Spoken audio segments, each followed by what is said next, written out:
This is the video to show you how to change filters on a countertop model. So what you'll need is you'll need a Phillips screwdriver. You'll need the two filters, the sediment and the GAC. You'll also need a short piece of line, a tubing for the flushing, and either a sink next to it or a bucket where you can flush the water into. Okay, so what we're going to do is the first thing we want to do is we want to go ahead and shut the water off to the unit. So we're going to turn the water off. And then what I do is I just hit the button there just to bleed the pressure off. It helps with disconnecting the lines. And then what we're going to do is you're going to use a screwdriver. You don't have to take these screws all the way out. All you have to do is loosen them up and you pull the top off from back to front and it comes right off. Okay? Alright, so here's what we're going to do is we have to take this off to change the filters. So it's this one screw right here. So we're going to take this off. And then it's these two screws right here. I'm going to take that one off. And we're going to take this one off. Okay? Then, what you need to do is you have to disconnect the lines. You have to push in this retaining ring and hold it in while you pull the tube out. Okay? Same thing with this one here. Push the line and the ring in and hold it in and pull it out. It's really simple. Lift the cartridges out, and then what you're going to do is you're going to take this one off, and then you're going to unscrew this one. Okay? And then we're going to take our new filters. You have to take the plastic off, and you also have to take the centerpiece off.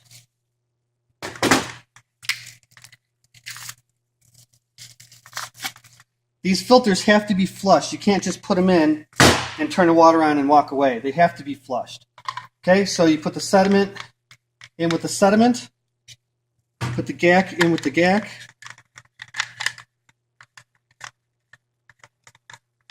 You don't crank on them, just turn them until they stop. Okay, and then what we're going to do is we're going to put this back in. Slides back in here. You're going to connect the line here and make sure you push it in so it goes and you feel it go in. So, like that. Okay. And then we're going to put our screws back on.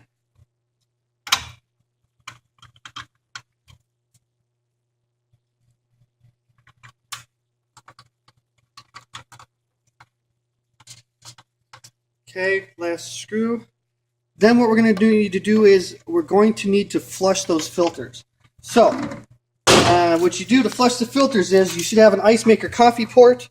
It's really simple. I use a bottle opener that I use that works out really good. You can push this in.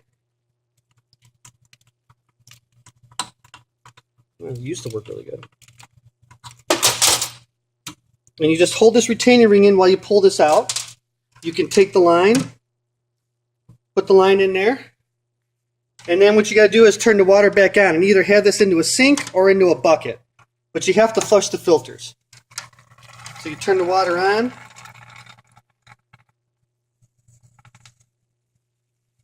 And then you just have to let it flush for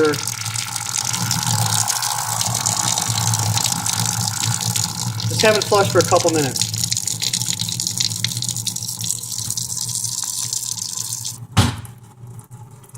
Okay, so after you let it sit for a few minutes flushing, then what you're going to do is turn the water off. Okay? Get your plug. And then what you're going to do is disconnect your line. Again, push the tube in and hold this in. Pull it out. Put your plug back in. Turn the water back on. Okay? Just double check for any leaks. If you don't have any leaks, then what we're going to do is put this back on. Put the front in first. Set it back down. You can take your screws here. Screw them back in. Okay? And then what you do is just hold it and make sure you get water out of it, because in this way you didn't leave the shutoff off. So we got water flow and everything, so everything's good. The last step you need to do is reset the filter lights. If you have the model that has room temperature on it in the set mode, all you do is hold the cold and the set mode at the same time for about 5 seconds, and you'll hear a very faint beep. Once you hear that beep, then the filter lights are reset.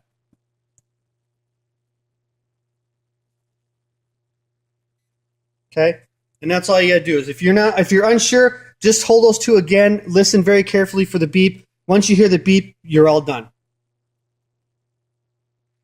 Also, if you have another unit that has both buttons here that say hot on there, it's the same thing. Hold the cold and the bottom hot at the same time for 5 seconds. You should hear a faint beep. Once you hear the beep, you're all done. Again, if you're unsure, just hold the two buttons again. It's the cold and the bottom button, both at the same time. Listen for the faint beep, and you'll be good to go. Okay, this is changing the coffee filter on the back of the Keurig machine or by the Keurig machine as well. So here's a new filter. It comes with these inserts in it. What you're going to have to do is you're going to have to pull the inserts off. Again, it's the same way. Here's the retaining ring. Push the retaining ring in and pull these out. Okay. Same thing on the other side. Pull them out. Okay. These filters have to be flushed as well. It has directional flow, so flow of water goes this way, as you can see here. What you're going to do is turn the water off behind the coffee brewer. You're going to have to disconnect the line. Again, it's the same way as here's the filter plugged in. You just push the line in and hold that retaining ring in. Pull it out. Very simple. Okay. Disconnect the old filter. Put this new filter in. And again, you're either going to have a sink or a bucket. You don't need a drain line. You can use one if you want, but you're still going to need to flush it. So you're going to have to hook it back up, and then you got to turn it on and let water run for a couple minutes.